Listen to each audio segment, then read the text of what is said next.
In today's video, I'm going to teach you how to unblock an email address in Outlook on the web.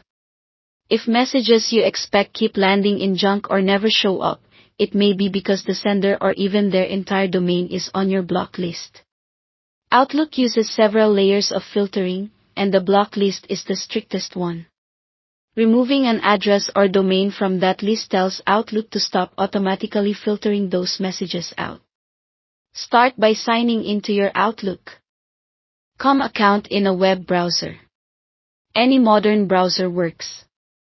Make sure you're in the correct mailbox if you manage more than one account, and wait for your inbox to fully load so the settings menu is available. Once your mailbox opens, look to the top right corner and click the settings gear icon. This is the gear inside Outlook's interface, not the browser's settings. Clicking it opens the quick settings panel on the right. At the very bottom of that panel, select View All Outlook Settings. That link opens the full settings window, giving you access to every mail preference in one place. In the settings window, choose Mail, then select Junk Email. This area controls how Outlook on the web handles spam, block senders, and domains. You'll see a section labeled Block Senders and Domains.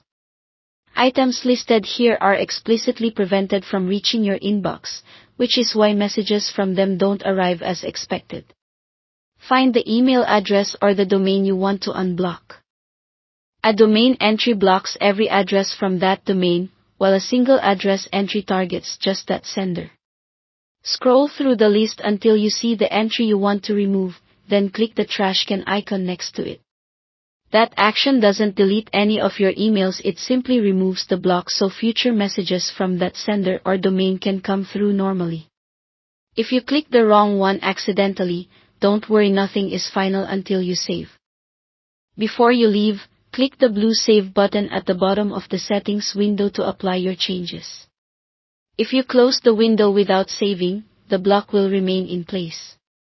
After you save, Outlook updates your preferences right away, and you may see a brief confirmation message indicating the change was applied.